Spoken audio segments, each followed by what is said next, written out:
Namo myo renge kyo, namo myo renge kyo, namo myo renge kyo. Hi, friends. How are you doing today? I hope this finds you in good health and secure. Thank you. Thank you for your practice and your support. Liking, subscribing really helps. It's a bodhisattva effort trying to get the algorithms of YouTube to work to spread our Sangha, grow our Sangha, yeah. Epistemology. Let me say that again. Epistemology. What the heck is that? I thought we were Buddhists. Well, I'm adding that term, or I have added that term, to the Buddhism reference book that I'm working on, because it's another one of those modern, within the last 100 years or so, it's older than that. But anyway, epistemology is a word of our modern era that approaches the idea of how our mind and brain parameterize, create, how we use information, data, to establish our idea of what we call knowledge, right? Things we know. And we know as Buddhists, we've already talked about this, that what we know is so largely influenced, well, of course, by karma, which is the energies of tendencies and conditions, right? But not just the skandhas, in other words, not just how energy into formations and form result in characteristics and traits that we have, but something maybe in that line that we don't talk about a whole lot is how those things, those thoughts, those ideas, those knowledge, pieces of information are used by us, each one of us, in our own specific ways to trigger emotions, feelings, ideas, opinions. How do you come up with your opinions? Do you just repeat what you hear? Or do you have the opinion that repeating what you hear is valid? How do you validate what is true for you? Right? We deal with that not so directly in Buddhism, but in point of fact, Buddhism is all about that samsaric mind that has all these opinions and truths and reactions. That's samsara. That's what begets our suffering, our anxiety, our stress. It comes from that very mechanism, right? It's built into the very foundations, the 8 consciousnesses of what we are living. And that, without the use of Buddhist terms like karma and so forth, is epistemology. How do we know knowledge? How do we create it? How is it affected or infected in some cases by experience, by opinions, by received influences, all of that, right? So it's really, really a good word for Buddhism, because when we talk about karma and how we influence it and how everything in our environment, also karma, influences us and we influence us, we're talking about epistemology. Maybe even more granularly than science or psychology uses epistemology. So it's an interesting word, a useful word, right? A 64-cent word, if you're old enough to remember what that means. So that's what we're going to talk about today. It's not that long of a description, but it's a very useful word because conceptually it shows that we are in Mappa. We are in that age where we have the capacity to understand these mechanisms. We see them, and we've, outside of Buddhism, come to wrestle with it and dissect it just as Buddhism does. So it's interesting to find that congruence, isn't it? So looking up a definition of the word, it comes up as a noun. First, the branch of philosophy that examines the nature of knowledge, its presuppositions and foundations, and its extent and validity. Its extent and validity. Well, there it is.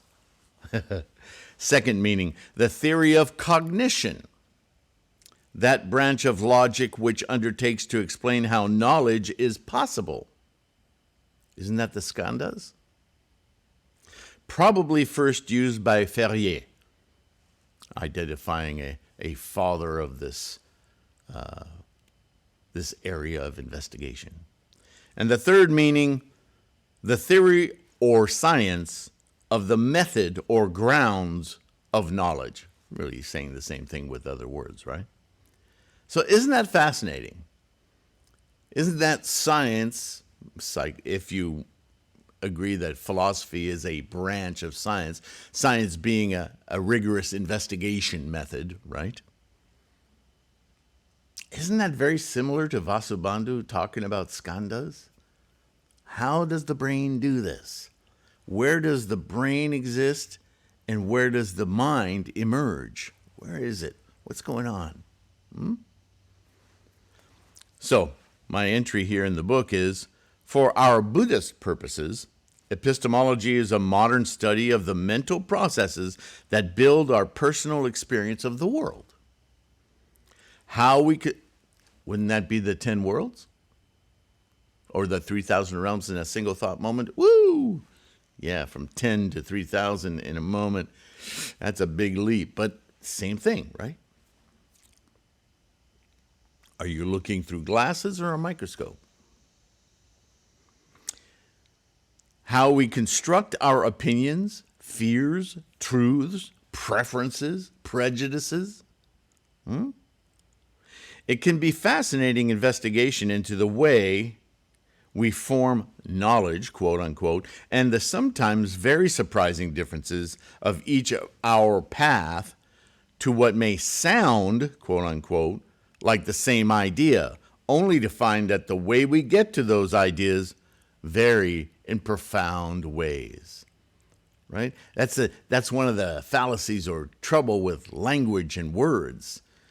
We all use them, and we all think we're saying clearly what we mean, but when we listen, what we think is clearly understood is arrived at and maybe even has a meaning that's quite different. And so we end up having to restate our position to finally get our interlocutor, our listener, maybe we're the listener, to go, oh, now I know what you mean. Well, why didn't that first sentence do? Was it poorly constructed? Am I stupid? No, it's just the language is just so far removed, right? We talked about computer machine language versus the interface, the windows, the nice pretty images and so forth. It's so far removed from the machine language, yeah? So, moving on. All of this is to say that the teachings and investigations into the various consciousnesses of the mind, from the early ideas of clinging skandhas, right, developed later by Vasubandhu and others, to the later Mahayana full breadth of 9 consciousnesses, are all within these realms of identification and discriminations. Realms. 3,000 of them every Planck unit moment. To be sure, this area of study is quite central to the early Agama Sutras and more. Of course, Buddhism is thoroughly a method for releasing our epistemology from controlling our experience of life, see samsara, to allow our clarity of mind to experience life as it is happening, free of predilections and prejudices and opinions and emotion. This is it's happening now, right? When the hammer hits your thumb, it's not a matter of language or opinion. it frickin' hurts. Right? Bad example, maybe, but you get my point, right? You could say that our practice of self-realization, chanting Namo Myoho Renge Kyo, is a way of bypassing the epistemological collections of our mind. That's another way to talk about samsara, right? If you're having conversation with somebody you'd like to kind of urge toward their enlightenment potential, right? You'd like to curve them into being curious about Buddhism so they could start to, right? Sometimes you have to do that. Some people are very resistant, right? They have that opinion. Their epistemology says when they hear Buddhists, it's a bunch of people setting themselves on fire. They don't want to talk about it because they don't understand, right? Shakyamuni would say that's ignorance. They just don't know any better. So maybe in conversation, instead of saying, well, that's just samsara, that's your samsaric mind. Oh, you're using that Buddhist rhetoric again. No, calm down. We could substitute samsara with, that's your epistemology. What? What word is that? What does that mean? It just means the way you form your opinions, your thoughts, the way those become what you believe, what you know. Because all of it is constructed, my friend. Oh, wow, that's pretty profound. Is that Buddhism? No. It's modern science. It's psychology. It's not psychology, sorry. Philosophy, right? It's scientific study, how our brain works. Yeah, that's interesting. I'll have to look that up. What's that word? Epistemology. Yeah, look it up. Right? And slowly, you're developing that person's mind, their ability to know. Epistemology. Handy word. Anyway, thought I'd share that with you. It is in the reference manual, and it may be a helpful tool for you. So that's it. Today's word. Thank you for listening. Thank you for your support. Right? Like, subscribe. First step. Very easy. Bodhisattva work. If you can, and if it's helpful for you, the ebooks on threefoldlotus.com. By the way, there's a lot of free information on threefoldlotus.com. Just go to the course study materials page. There's a whole list of beginner and intermediate questions that we have as we study Buddhism. And I probably should go back and look at some of those because they've been up there a decade or more. And I may have to correct some of my own old language.